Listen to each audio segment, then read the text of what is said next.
So at 26, I was, two things coincided. I was going to get married, and I was seeing a Jungian named Vesna Luger in Caracas, and she said to me, well, you're scared.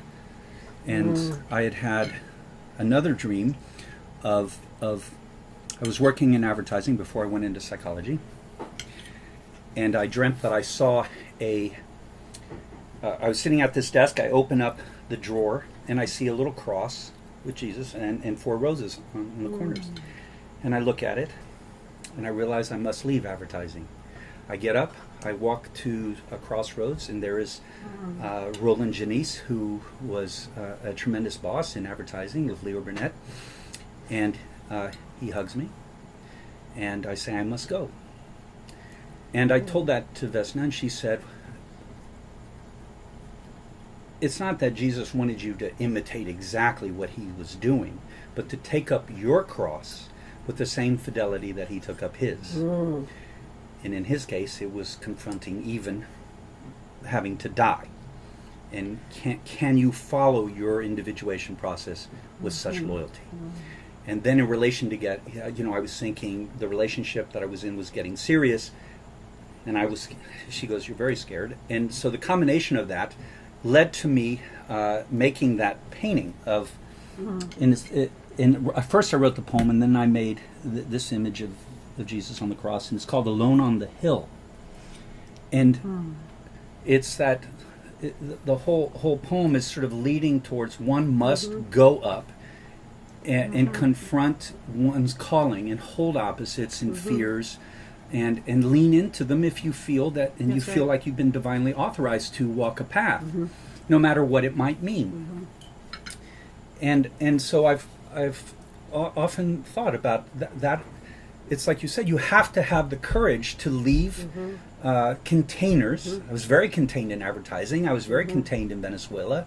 But it seemed that my path was leading towards a deeper engagement with the psyche, and not a deeper engagement with creating rhetoric that sells a product, but to really help connect and care for the logos of psyche, the speech of psychology, the speech of the psyche.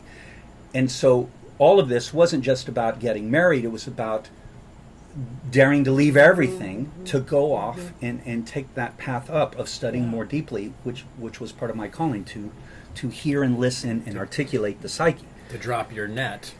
To drop my net, right? And be a fisher of men. So not of. This is within the Christian imagination, but it's just an image to some extent. I mean, they're all different paths up. But I know Steiner. We can put this down. You don't have to. Steiner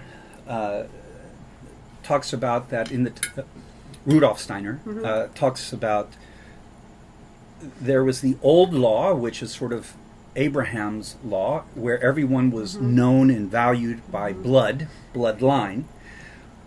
But with the appearance of Jesus, it was now a new ethic. It was a new, you are part of a community based on your affiliation through love, through this individual connection with the Spirit.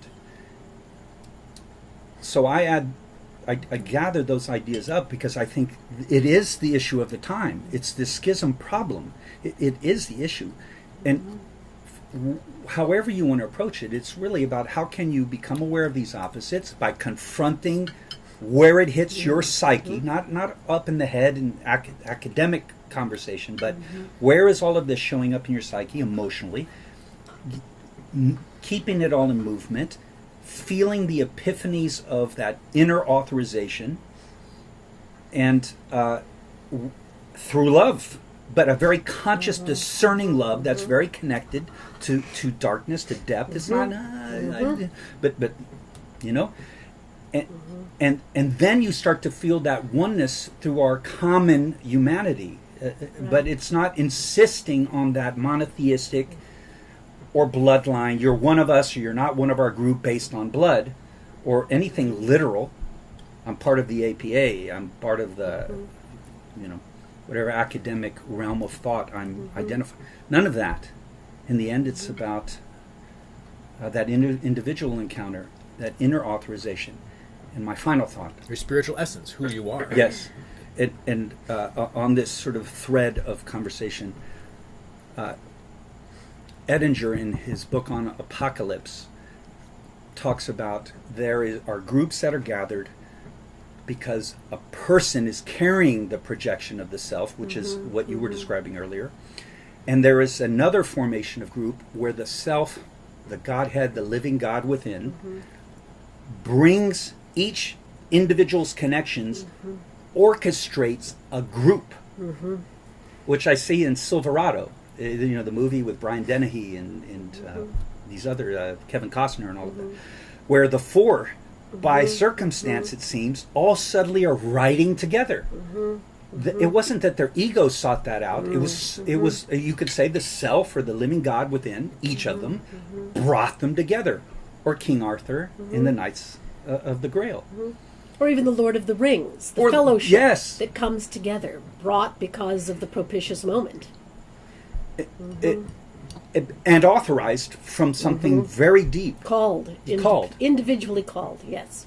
So that is what one wants to try to watch for, right? When that authorization happens and when it releases.